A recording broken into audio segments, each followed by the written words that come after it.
noches a todos, a todas las personas que se han hecho presentes ahora. Un saludo muy respetuoso al profesor Enrique de la Garza y a viejo amigo, me iba contando de Bolivia, y viejo amigo de los sociólogos del trabajo, aunque lamentablemente la sociología del trabajo no tiene hoy no está muy difundida, pero sí también conocido por los historiadores. Saludar a la carrera de Historia, al Instituto de Historia Social de Ámsterdam, a las organizaciones que han apoyado la organización de este encuentro, de este Congreso Latinoamericano, sobre un tema que cada vez adquiere mayor actualidad.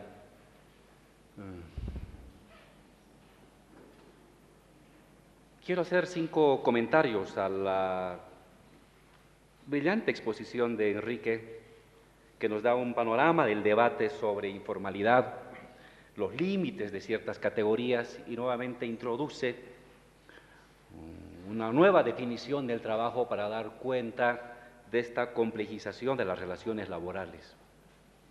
En principio, mostrar mi adherencia general, porque no cabe duda que después de un tiempo de espíritu derrotista en general en las ciencias sociales, promovido mucho con un lenguaje muy sofisticado del posmodernismo, a todas luces se ha impuesto de que el trabajo no son tiempos de revoluciones mundiales, como lo fue a principios del siglo XX, pero no cabe duda que lo que sucede, cambios de gobierno, movidas geopolíticas, crisis económicas, caída de los precios de los minerales o de los hidrocarburos, invasiones, crisis financieras, caída de los ingresos de los países, impulso de nuevas áreas productivas para sacar de la crisis, todo gira alrededor del trabajo, de la riqueza, del capital nuevamente. Y si bien todavía esto no tiene una condensación política planetaria, está claro que trabajo, capital, forma parte de la trama fundamental de lo que sucede en cada país y de lo que sucede en el mundo. Por eso un renovado debate sobre trabajo, sobre las condiciones de trabajo, sobre las relaciones de trabajo, sobre la historia del trabajo, sobre las perspectivas del trabajo, sobre la complejidad del trabajo, es una excelente manera de comprender el presente, de comprender lo que sucede hoy y de alguna manera prepararnos sobre las tendencias de lo que podría pasar a futuro. Por eso celebro mucho esta exposición de Enrique, que nos vuelve a colocar la centralidad del trabajo, no en el terreno de los hechos políticos, sino en el terreno de la constitución de la sociedad contemporánea. Sobre eso, 5 pequeños aportes, comentarios que iban saliendo a medida que Enrique exponía sus reflexiones. La primera, sobre el concepto de informalidad. Y cuando lo oía reflexionar a Enrique sobre las distintas posiciones, las ambigüedades y las dificultades que ha tenido este concepto, se me venía a la mente rápidamente el concepto de populismo también. Tengo la impresión de que a la informalidad le sucede lo mismo que al concepto de populismo. Inicialmente el populismo en ciencia política surgió para expresar en los años 50, en los años 60, un tipo de inclusión social, una forma no institucional de ampliación de la democracia y de inclusión social. Igualmente, la informalidad inicialmente surgió como un concepto que llamaba la atención a los estudiosos sobre estas áreas difusas del mundo laboral, aquellas que no son las clásicas del centro laboral, de la gran empresa, del trabajo asalariado formal, del trabajo con derechos, del trabajo sindicalizado, del empresario que paga sus impuestos, no. Las otras áreas, igualmente laborales, muy importantes, muy diversas, algunas heredadas de siglos atrás, de formaciones económicas precedentes, otras resultantes de una mezcla de modernidad con tradición, otras resultantes de procesos de oscurecimiento de relaciones formales como formas de aumentar las tasas de ganancia, eludir derechos, reducir costos. Esta ambigüedad compleja, el concepto de informalidad llamaba la atención. Y esa fue la virtud. Al igual que de populismo, en los años 60, la informalidad tuvo la virtud de llamar la atención a los estudiosos sobre un tema dejado de lado por las investigaciones. Pero con el tiempo, a la informalidad, al concepto de informalidad, le pasó lo mismo que al concepto de populismo. Hoy se usa populismo para lo que sea. Le Pen es populista,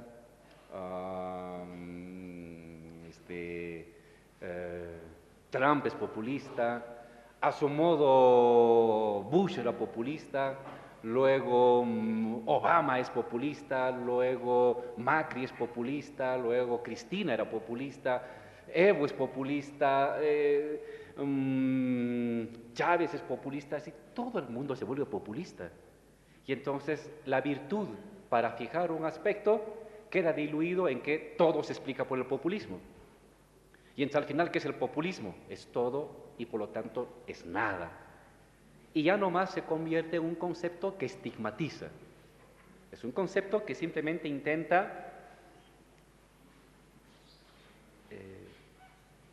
diferenciar, estigmatizar y casi racializar un fenómeno peligroso para las sociedades.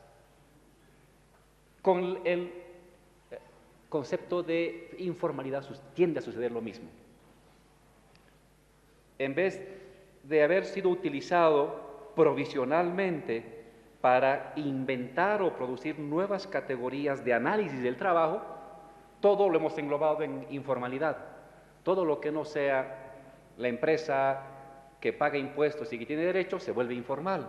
Entonces, informal el que no paga impuestos, es informal el pequeño productor que se genera a sí mismo el autoempleo, es informal la fábrica que despide y desconcentra trabajo en unidades familiares, es informal el narcotráfico, es informal el comerciante, es informal el transportista, es informal el taxista, es informal el obrero temporario, todos se vuelven informales.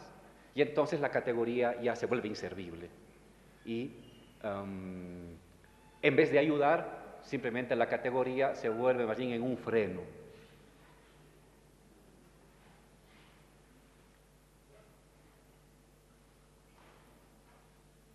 Frente a esta pérdida de valor de la categoría de informalidad, yo le pedía a los compañeros de la vice que me pasaran un datito, tomando en cuenta ciertas definiciones que nombraba compañero Enrique. Si es informal las personas que no acceden a la salud, por ejemplo, en el caso de Bolivia apenas el 20% de la gente sería informal, porque tengo el registro de los 5 millones de trabajadores, 4 millones tienen acceso al seguro de salud. Lo que no es cierto, lo que no es correcto. Si tomo en cuenta solamente las personas que cotizan al régimen de corto plazo, de las 5 millones, 1,5 millones cotiza al régimen de corto plazo. Si tomo en cuenta asalariamiento, sindicalización, seguramente el número va a disminuir. Si tomo en cuenta pago de impuestos, posiblemente el número va a subir porque hay categorías de trabajos en el comercio, en el transporte, que pagan un impuesto mínimo básico, llamado régimen simplificado, pero que en su interior se desenvuelven relaciones muy complejas, incluso empresariales, cubiertas bajo formas de autoempleo.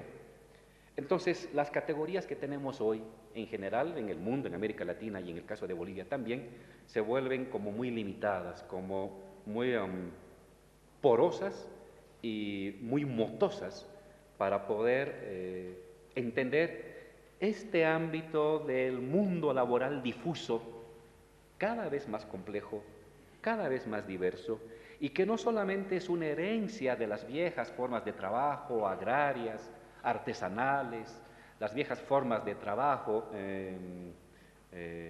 mercantiles, sino que son formas derivadas, engendradas y muchas veces producidas por la propia modernidad empresarial y por la propia modernidad capitalista.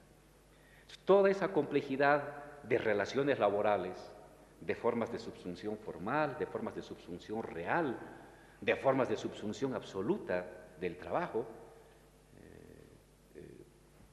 quedan oscurecidas bajo este titulito y esta marquita de informalidad que ya a estas alturas en verdad tiende a convertirse en una traba para comprender, para explicar esta complejidad del mundo laboral contemporáneo. La segunda cosa que quería reflexionar con Enrique es la importancia que él le da,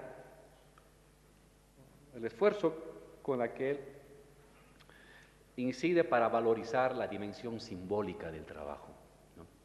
La dimensión simbólica del trabajo, porque eso le permite a uno entrar a un área de actividades laborales anteriormente no consideradas como trabajo, o incluso no consideradas como parte de los procesos de acumulación. Y claro, este es el ejemplo tan bonito que da el Marx, no sé si en el Capital o en alguna carta, en alguno de los textos, donde dice, una persona que toca piano en la casa está generando un acto de distracción, de pasatiempo familiar. Pero esa misma persona contratada por el dueño de un bar se convierte en un trabajador productivo. ¿Por qué? Porque genera valor, genera ingreso para el que lo contrató. La actividad de toquear el piano en la casa no genera valor, no es un trabajador productivo, en el sentido capitalista del término, pero esa misma actividad, tocar el piano en un bar, donde una persona le ha pagado a él para que toque el piano y vienen los comensales a oír el piano y a consumir bebidas, ya se vuelve un trabajo productivo. Pero qué bien material ha producido el piano, ha producido sonido, ha producido melodía, y eso no es algo palpable, no es algo material, ¿sí? Tiene una función simbólica. Hay trabajo productivo también en áreas simbólicas. Y cuando uno ya se pone a pensar en el trabajo científico, en la producción de un software, de un app, son cosas que no se tocan. Un app no se toca, es un tipo de algoritmo y punto. Pero resulta que ese app vale millones de dólares. Y la persona que contrató a ese joven creativo de apps ya se convierte en un trabajador productivo de bienes simbólicos. Es un tipo de conocimiento que circula en las redes y que genera ganancia para Microsoft o para Google o para quien sea. Entonces, esta idea de tomar atención a la dimensión simbólica del trabajo es también un segundo llamado de atención que me parece muy pertinente, porque nos permite acercarnos a las otras ramas del trabajo contemporáneo de conocimientos, y de hecho el conocimiento va a ser la rama que cada vez va a ir incrementándose más frente a los trabajos más materializados y objetivados en cosas, porque ahí se está produciendo la subsunción, la absorción, el control real de una capacidad infinita, como es el pensamiento. Todo lo demás es finito. Lo que es infinito es el conocimiento humano, porque está vinculado al conocimiento de la naturaleza. Y entonces la subsunción de esta fuerza productiva, intelectiva, infinita, a través del manejo de los símbolos, le da al capital la posibilidad de un proceso de acumulación larguísimo, intenso y multifacético en las siguientes décadas. Que lo haga o no lo haga será otro problema de hecho político, pero en términos objetivos, la subsunción de la capacidad intelectiva de los seres humanos, de la capacidad de generar conocimiento, ciencia, tecnología, ideas, símbolos, abre una área de acumulación capitalista infinita, infinita. Igualmente, en la generación de riqueza, vía los afectos, el goce, la distracción, las emociones, que son categorías que no se las usaba en el mundo del análisis del trabajo décadas atrás y que ahora se convierten en elementos centrales para comprender la diversidad de las actividades laborales en el mundo contemporáneo, incluso en América Latina. Conocimientos, afectos, goce, distracciones y emociones como ámbitos de los procesos laborales, de los procesos de producción, de la mercantilización de las relaciones humanas que forman parte de los procesos de producción, de acumulación y de reproducción ampliada del capitalismo contemporáneo. Cuando reflexionaba, Enrique, me venía a la mente un texto que a mí me llamó mucho la atención. Es un texto de Jean Baudrillard, de los años 70, que era un texto que lo escribió para enfrentar a las corrientes marxistas predominantes en cierta sociología francesa, pero él hablaba del valor simbólico de las cosas. Él lo usaba para desechar el valor de uso y el valor de cambio, especialmente el valor de cambio, y decía, las mercancías tienen valor de uso, su utilidad, un vaso, la utilidad, depositar un líquido, esa es la utilidad, pero más importante que el valor de cambio, cuánto cuesta, es el valor simbólico, el prestigio que me puede provocar un tipo de vaso, el goce que me puede provocar un tipo de diseño. Me llamó mucho la atención en ese tiempo porque era un ataque a las teorías marxistas, pero que tenía algo de interesante.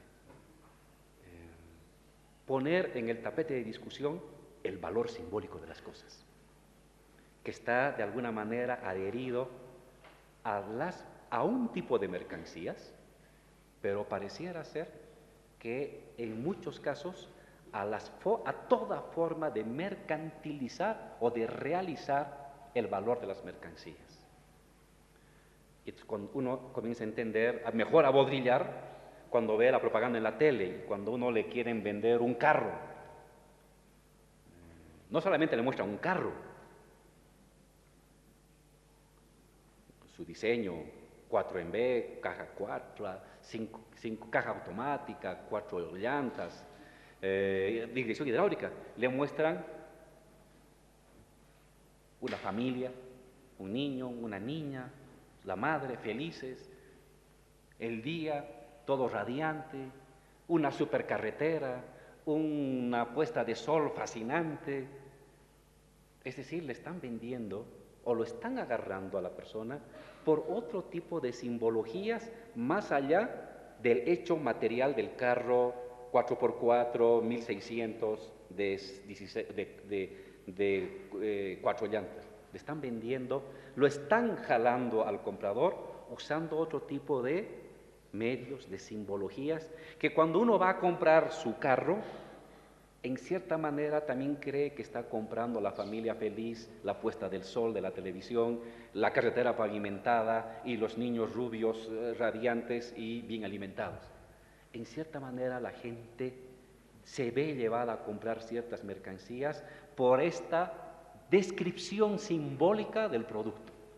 Entonces, algo de cierto tenía este Baudrillard en su crítica injusta a querer derrumbar la teoría del valor, pero justa al hacernos tomar en cuenta que hay una dimensión simbólica del trabajo que los estudiosos del trabajo no pueden dejar de lado.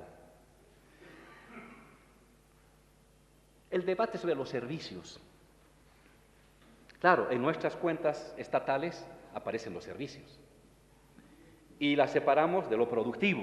Por una parte está hidrocarburos, minería, producción agrícola, producción manufacturera, como el trabajo clásico, y por otra parte están los servicios. Y se tiende a asociar que los servicios, y de hecho muchas cuentas fiscales de los estados tienden a asociar servicios como no productivo, o ponen en duda la dimensión productiva de los servicios. Pero si nos atenemos a una definición estrictamente marxista, los servicios son tan productivos como extraer petróleo. Los servicios son tan productivos como fabricar un carro, o como fabricar un taladro, o fabricar un celular. ¿Qué es productivo? La capacidad de generar un valor, de generar valor, valor mercantil, de valor económico. Otra vez, si toco piano en mi casa, no genero valor.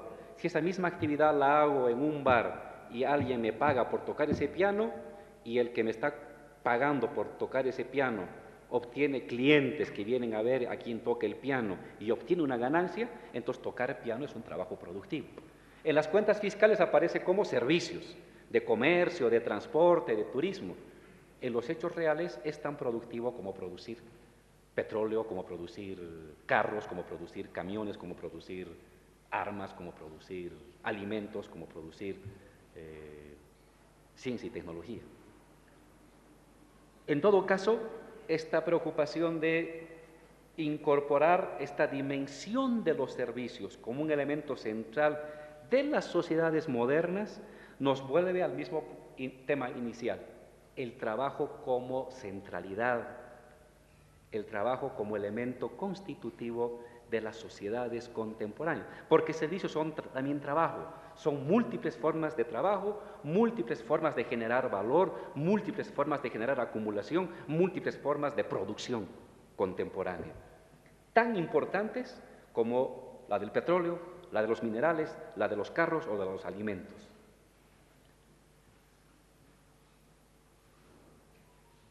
Me llamó la atención el concepto de trabajo no clásico, que lo viene haciendo Enrique desde años atrás, y cuando él explicaba su concepto de trabajo no clásico, introdujo una categoría que es,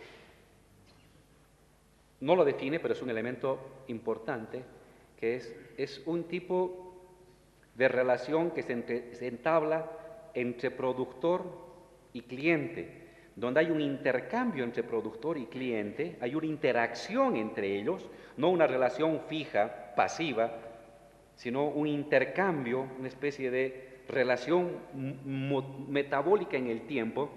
Y claro, se me venía a la mente, cuando él explicaba eso, lo que sucede con Internet y nuestros datos.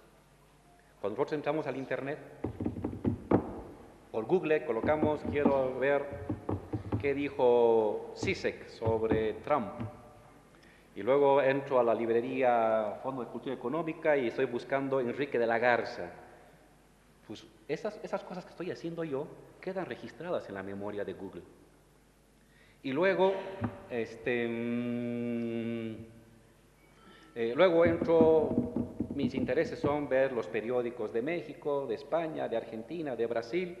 Esa información también está registrada a mi cuenta en Google. Y luego, saben qué horas entro, saben qué tipo de intereses, a qué librerías voy, qué tipo de gustos tengo, qué tipo de música me gusta bajar por el YouTube. Y resulta que esa información mía. Viene un cuate de Google y se la compra. Y ese cuate de Google le ofrece a un partido político o le ofrece a la empresa Nissan o Toyota cómo puede georreferenciar las expectativas, los intereses y los gustos de las personas que viven aquí en la ciudad de La Paz, cuadra por cuadra.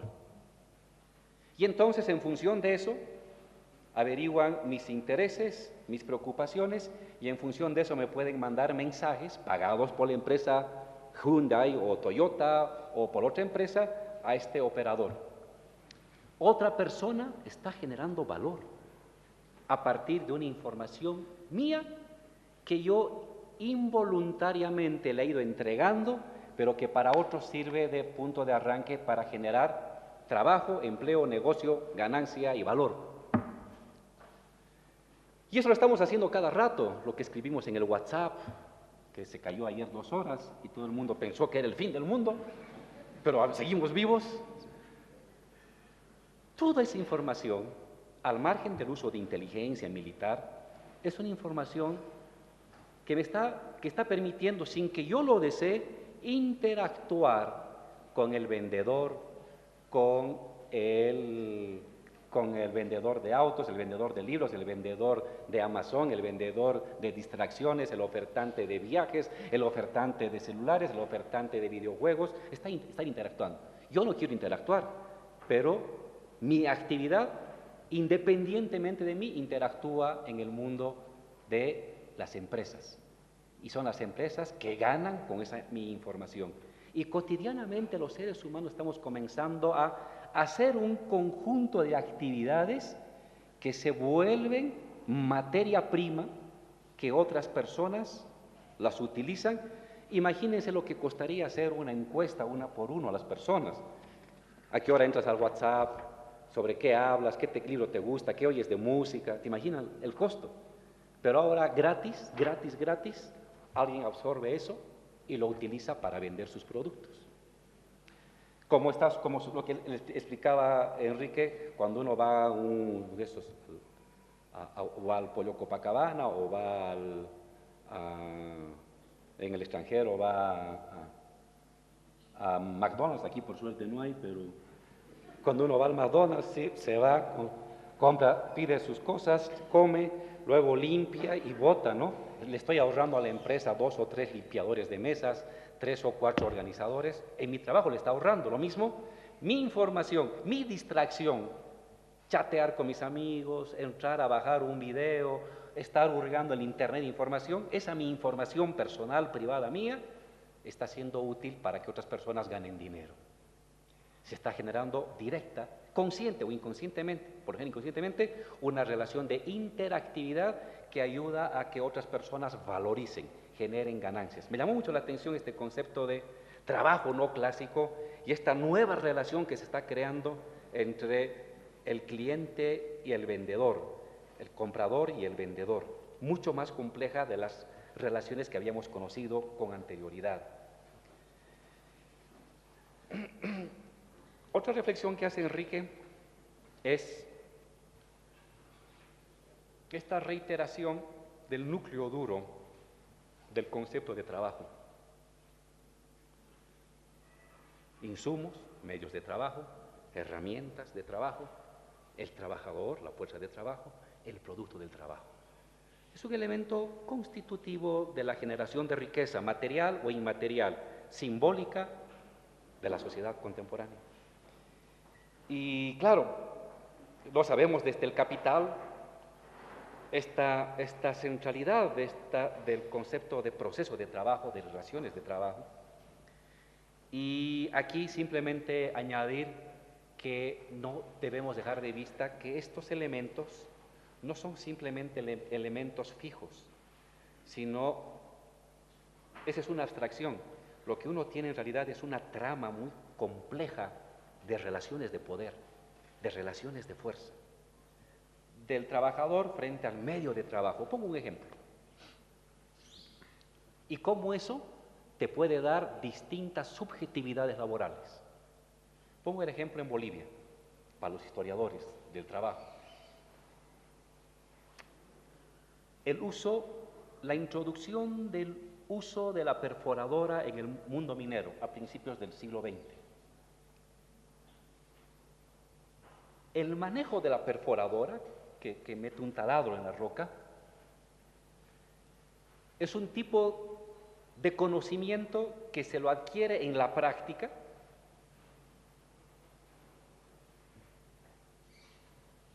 con el conocimiento del obrero, de la roca, de la dureza de la roca, de las características del cerro, de la manera de agarrar la máquina, de la manera de poder perforar más rápidamente para luego introducir los cartuchos de dinamita. Y está el ayudante, el joven ayudante al lado, que es el que está heredando el conocimiento del uso de la perforadora. Entonces, aquí el conocimiento laboral y el uso de la máquina, la relación frente a la máquina está depositada en el trabajador. Y al estar depositada en el trabajador, él es el soberano para transmitir a la siguiente generación, al ayudante, los saberes del oficio de perforista. Y eso da un tipo de sindicalismo, da un tipo de identidad y de disciplina al interior del mundo laboral. ¿Por qué? Porque es el perforista, el maestro perforista, el que controla la cuadrilla. Y es como él hereda el conocimiento al resto de la cuadrilla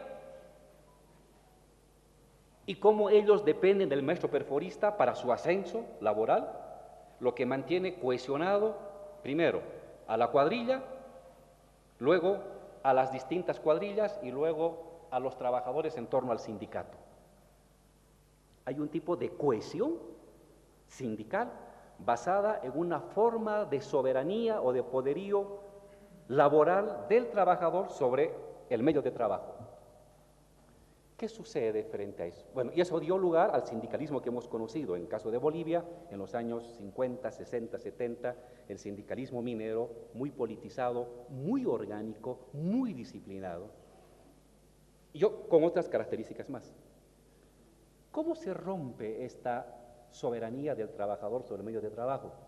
Cuando el conocimiento sobre la máquina se externaliza, se le saca al trabajador y ahora ya no es esa perforadora, es una máquina con 5 brazos, es un camión que comienza a perforar, pero ya el conocimiento de ese uso de ese camión que perfora más rápidamente ya no está depositado en el trabajador.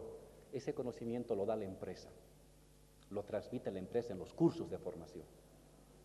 Y si se pone muy insolente el maquinista, simplemente se lo saca, se agarra un nuevo joven y se lo lleva a su curso de formación, 5 días para manejar la máquina y listo.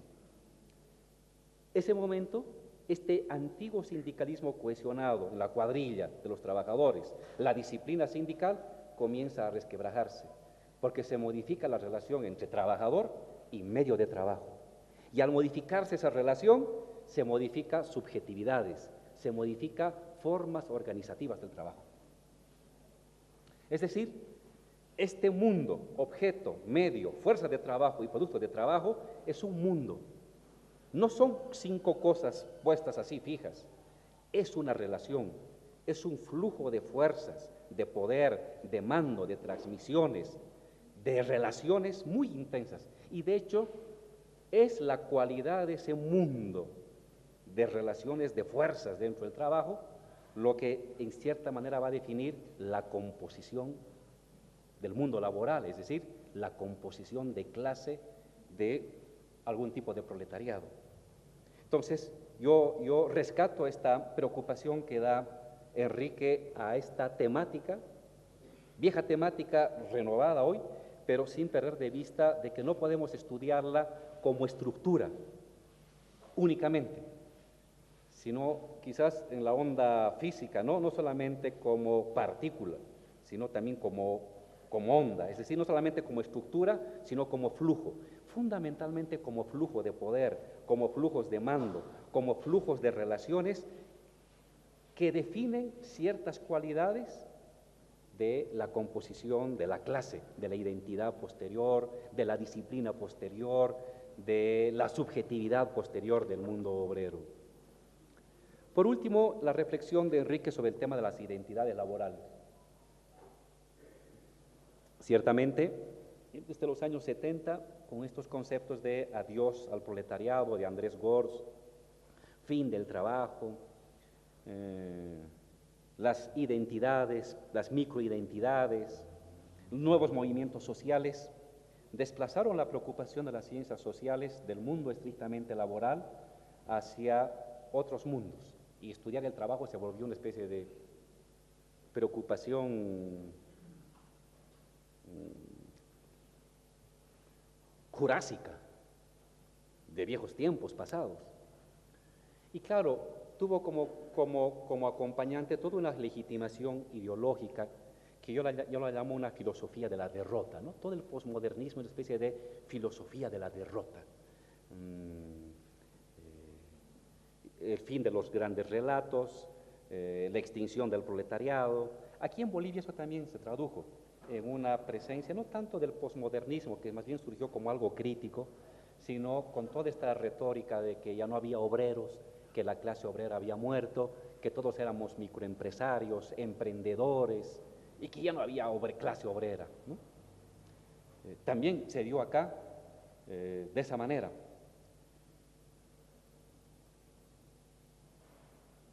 Y claro, lo que resulta luego de 20, 30 años, una vez que se ha despejado el humo de esta filosofía, de las derrotas, del fin de los relatos, es que en verdad el mundo del trabajo es mucho más complejo, ¿no?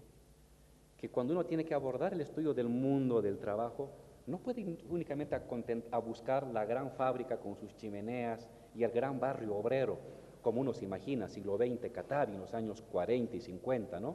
Las grandes fábricas, o aquí en La Paz, Saí, Soligno, toda la zona de Villa Victoria, de Vino Tinto, que eran ciudadelas obreras, con fábricas y con una cultura urbana obrera muy radiante. Y claro, cuando eso desaparece, uno dice, se murió el proletariado, y no es cierto. Ha habido procesos de complejización, porque evidentemente, así como la sociedad, las clases subalternas, sedimentan experiencia y aprenden de sus derrotas, el capital también aprende. El capital también aprende. Aprende de que no le conviene el sindicalismo, de que no le conviene ciudadelas obreras, de que no le conviene mucha fuerza laboral concentrada, y comienza a diversificar. Que el trabajo, no es que desaparece el trabajo, solamente que el trabajo se diversifica, se complejiza, y el investigador tiene que tener la capacidad de saber identificar estas formas de complejización del trabajo. Resulta que ahora hay más obreros que antes. El mundo tiene 3 o 4 veces más obreros que hace 40 o 50 años, con la obrerización de la India, la obrerización de China, de Vietnam, de América Latina, de Brasil, de México, de Filipinas. El mundo obrero, el mundo laboral mundial es 4, 5, 6 veces más grande que cuando se dieron las revoluciones, la Revolución de Octubre, la Revolución en Alemania, con Rosa Luxemburgo, en fin. Pero claro, son una composición laboral distinta, es mucho más fragmentada, es mucho más desterritorializada, han desaparecido las ciudadelas obreras, han desaparecido las grandes concentraciones obreras, pero sigue habiendo mucho más obreros que antes, fragmentados, desterritorializados, flexibles, nómadas, que hacen que el mundo del trabajo se vuelva mucho más complejo y que las herramientas que tenemos que tener para estudiar este mundo laboral tienen que ser cada vez mucho más sofisticadas que las que utilizábamos antes o que las que hemos heredado de antes. Acción colectiva. Claro, está muy bien la crítica a esa interpretación que decía, la identidad laboral es inmediatamente identidad social, casi política. Dame una fábrica, te daré una revolución, casi era la idea, ¿no? Dame una ciudadela obrera y te daré un proceso revolucionario. Este maniqueísmo en asociar identidad laboral de una fábrica, de una zona, de una región, de una área productiva, inmediatamente traducirlo en que esa es la fuente de la acción colectiva es falso. Y evidentemente es un mito. Cuando uno se pone a estudiar desde la Revolución Rusa o la Revolución Boliviana del 52, o recientemente la Guerra del Gas aquí en La Paz, o la Guerra del Agua en Cochabamba, uno entiende que los momentos de la acción colectiva, que son una invención fáctica de horizontes inesperados, por eso es una acción colectiva. Acción colectiva no es simplemente la movilización y la marcha de un sindicato. Acción colectiva es mucho más que eso. Siempre en la Revolución Rusa, en la Revolución Boliviana del 52, en las revoluciones de la Guerra del Agua, de la Guerra del Gas, siempre la acción colectiva no es la suma agregada de identidades laborales, no es sumo petroleros, más mineros, más fabriles y listo, tengo acción colectiva, no es así. En verdad es un proceso de licuefacción de identidades, es un proceso de fusión de identidades que da lugar a una nueva identidad. ¿Quién es el sujeto de la Guerra del Gas? Dentro de la Guerra del Gas Habían obreros, habían transportistas, habían vecinos, habían estudiantes de historia, habían estudiantes de sociología, habían estudiantes de economía, habían gremiales, habían profesionales. ¿Cuál fue la identidad, digámoslo así, articuladora, homogenizante? Ninguna. Todas se licuaron territorialmente. En la guerra del gas se fusionaron personas que venían del trabajo formal, que venían del trabajo no formal, que venían del comercio, que venían del mundo laboral clásico, se fusionaban en un tipo de presencia territorial muy flexible. Yo le llamo una fusión aleatoria de personas e identidades laborales en una nueva.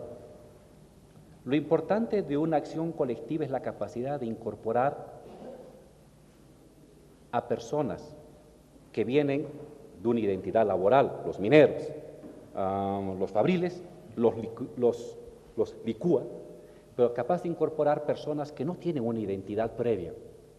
Un vecino, un estudiante, que no tiene una identidad previa, pero que en la acción colectiva asume una identidad en marcha.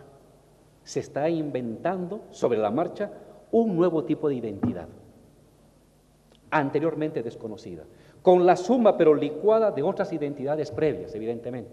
Pero lo importante, y aquí recojo las palabras de Rancière, el filósofo francés, la posibilidad de que cualquiera, es decir, cualquier vecino, cualquier ciudadano, pueda ser sujeto de la propia acción colectiva. Eso lo vimos en Cochabamba, cuando se fusionaron cocaleros del Chapare, fabriles de las fábricas de Cochabamba, Manaco, en fin, se fusionaron con estudiantes de la Católica, con estudiantes de la ONSA, con amas de casa, con comerciantes, todos era un solo colectivo en marcha. ¿Quién asumía el liderazgo? Era aleatorio. A veces eran los regantes, luego eran los fabriles, al día siguiente eran los de la universidad. Esas son verdaderas revoluciones. Esas son, yo diría, las modernas formas de acción colectiva, donde las antiguas o precedentes identidades laborales, pueden ayudar como fuerza de masa, pueden ayudar como disciplina, pero en verdad nada garantiza que ellos sean los que lidericen, nada garantiza que ellos sean los que atraigan. Son otros elementos contingentes los que se articulan para dar un nuevo sujeto de acción colectiva. Los guerreros del gas, los guerreros del agua. ¿Quiénes estaban ahí? Había muchas identidades laborales. ¿Quiénes mandaban? Una vez unos, otras veces otros, dependiendo la posición táctica que se asumía al interior del conglomerado. Yo le he llamado eso la forma multitud. Y tengo la impresión, cuando uno revisa desde la Revolución Rusa, que esta forma multitud es en verdad la forma de constitución contemporánea de la acción colectiva con proyecto político, con proyecto estatal, con proyecto de poder en las sociedades contemporáneas, debido a la complejización de las formas laborales que existen desde hace mucho tiempo.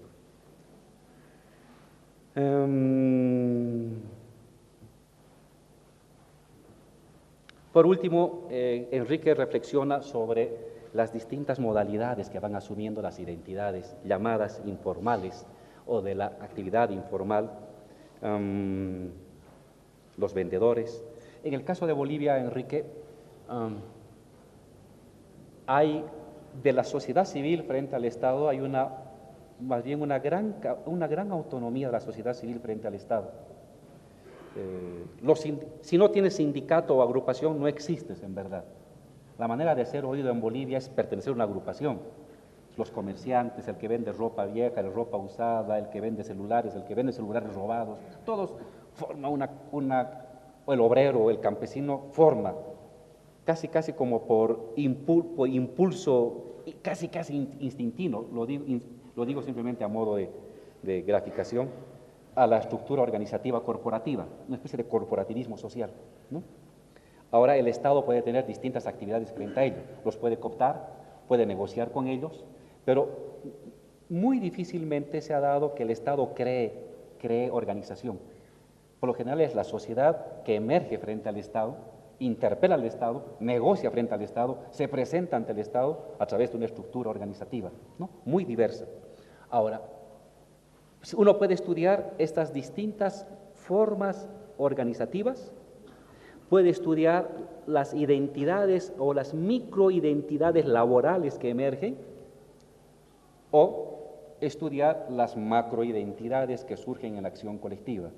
Cuando vivimos un momento de reflujo social, claro, es más posible estudiar las microidentidades que pelean por un espacio de territorio, por un lugar, por reducción de impuestos, por ampliación de oportunidades, por créditos, en fin. Esa es una forma del estudio y en momentos extraordinarios, que no siempre se dan en la historia, todas estas microidentidades laborales se fusionan en identidades más macro, ¿no? Que son las que en verdad ya transforman el mundo, transforman las sociedades, transforman el horizonte de cada época. En el caso de Bolivia se ha dado eso en 2 oportunidades, no sabemos cuándo se volverá a dar, pero en todo caso los investigadores, el historiador, el sociólogo, en fin, debe estar atento a las 2 dimensiones de las construcciones identitarias, ¿no? Una la podemos llamar como identidad corporativa laboral, la otra una identidad social irradiante. Una lo que hace es, aún en sus resistencias, aún en sus dignidades, crear una especie de institucionalidad que reproduce el orden social en las peleas. En cambio, la otra es un tipo de irrupción social que cambia la sociedad, que transforma la sociedad. Porque cuando se constituye esta otra identidad social irradiante, ya no está en juego este mercado de concesiones y de demandas, sino que se pone en juego el ordenamiento mismo de la sociedad, ¿no? Pero claro, este tipo de identidades no siempre surgen, son las más complicadas, pero cuando surgen es que surge un nuevo mundo. Muchas gracias.